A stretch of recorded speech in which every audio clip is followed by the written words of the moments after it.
Hello, welcome to Pecan Corner. I'm Tina, and today I'm making sweet potato salad. I'm peeling my sweet potatoes before I boil them, and I'm going to cut them into chunks.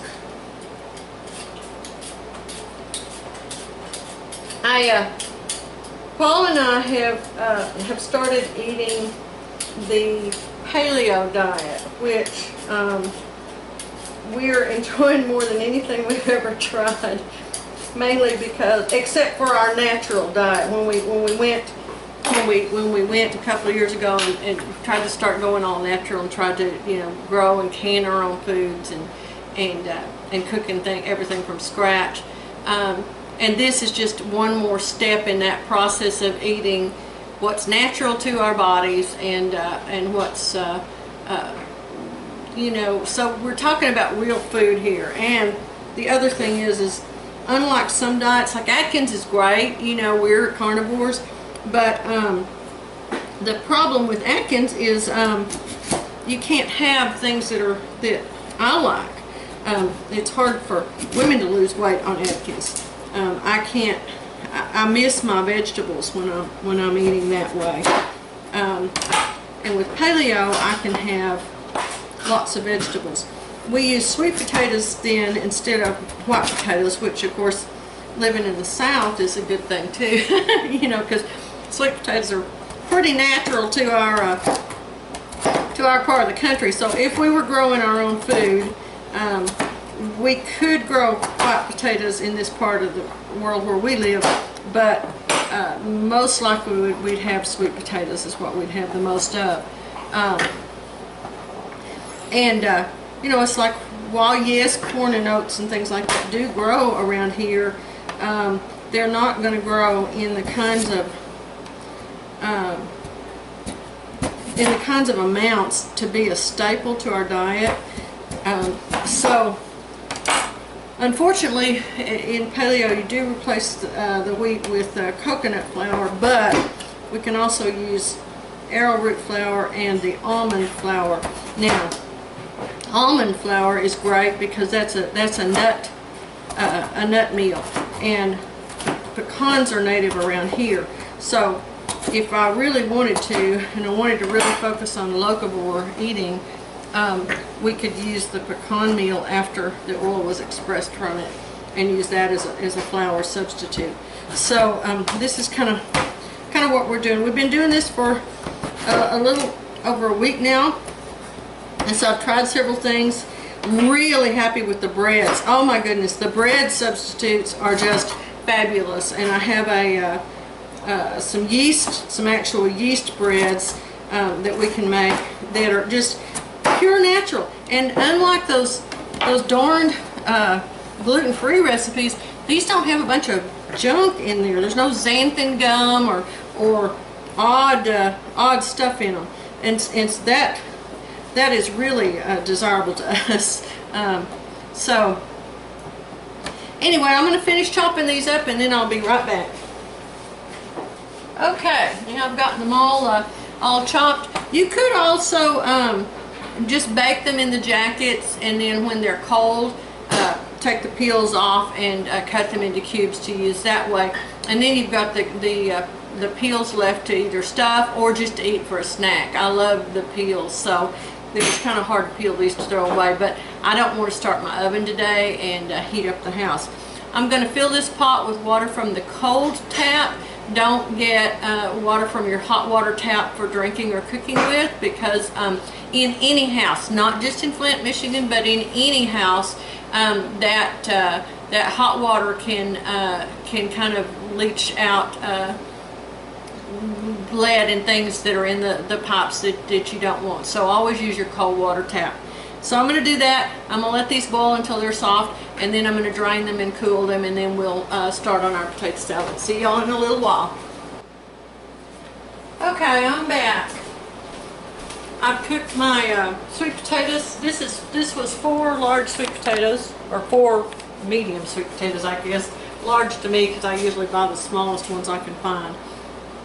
And now I'm going to use just a small amount of of chopped red onion, not quite as much as I might use in a white white Irish potato salad, but I do want a little dab of onion in there. And I make most of our condiments, and I had not been making our mayonnaise. We try to not use any soybean oil, but you know, mayonnaise is all made with it. And now we have a grandchild that's been diagnosed with soy allergy, so on top of our desire to get it out of our diets, we have a medical reason to do so. So I'm trying to use up the last of my.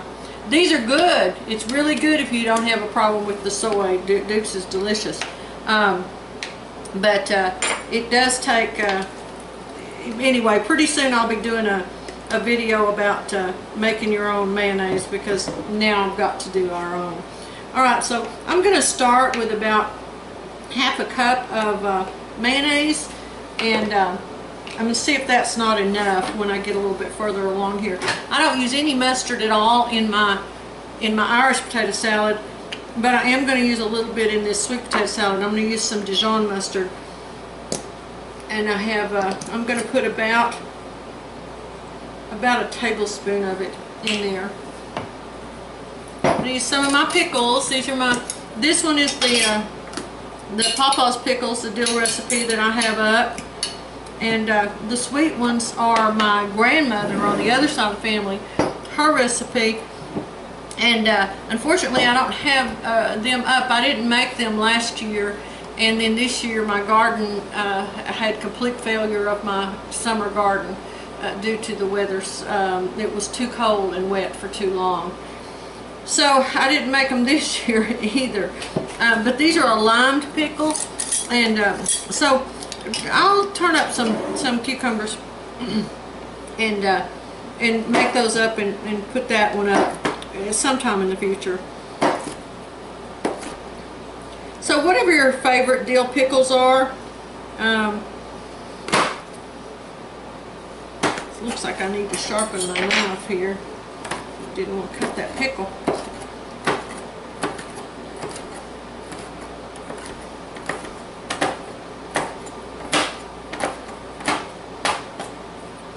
About a quarter cup. I think I'll do one more. Do about a third of a cup of chopped dill pickle. You can even just use hamburger slices if you wanted to. Whatever your favorite dill is.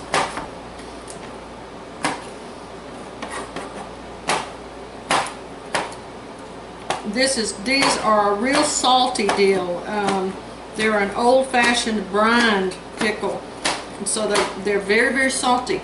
So if you don't like salty pickles, you need to find a different recipe, because you can't make these without all the salt. People kind of comment on there every once in a while. They say, "Oh, I made it with, you know, I need to make it with less salt." No, if you don't, they won't keep.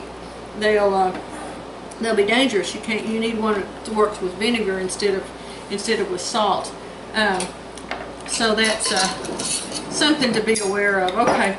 Now my sweet pickles. These are like I said, an old-fashioned. They're a limed pickle, so they were soaked in pickling lime, and it makes them really crispy. And they're spiced. They've got allspice and cloves in them. And I'm going to use about 2 tablespoons of these. If you don't have your own sweet pickles, you can use just plain old sweet pickle relish. The kind that you put on hot dogs, or on Chicago hot dogs. That bright green stuff even would work. So just and about 2 tablespoons of that. The sweet pickle goes it's minced a lot smaller, and so it goes a lot further than the. So you don't need quite as much of it to affect the flavor. Now some sea salt. I'm using sea salt to keep it paleo. But the thing about this recipe is all you have to do is call it sweet potato salad. You don't have to say it's paleo. And that's how it is with almost everything that I'm gonna be making. If it has to seem like it's some special thing, we're when you're tasting of it. It may look a little odd when you're making it, but when you go to eat it, you should just think, wow, this is just a delicious new recipe. And you know, I'm just gonna, oh, this is very pretty too. It's got a beautiful orange color. We always used eggs in our potato salad, but Paul doesn't like eggs in his, so I don't put them in there anymore. And so I've kind of gotten out of the habit of it. I'm assuming you could put boiled eggs in this if you wanted to. If you wanted to add a, you know, add a little extra kick of protein to it. And there you have it. There is a lovely sweet potato salad. I'm going to pop this into the freezer, and we're going to serve it with some of the leftover smoked brisket that Paul made a couple of weeks ago for a family gathering. So I hope that you will want to try this for your family, and if you like it, I hope you'll give us a thumbs up and please subscribe. Thanks a bunch.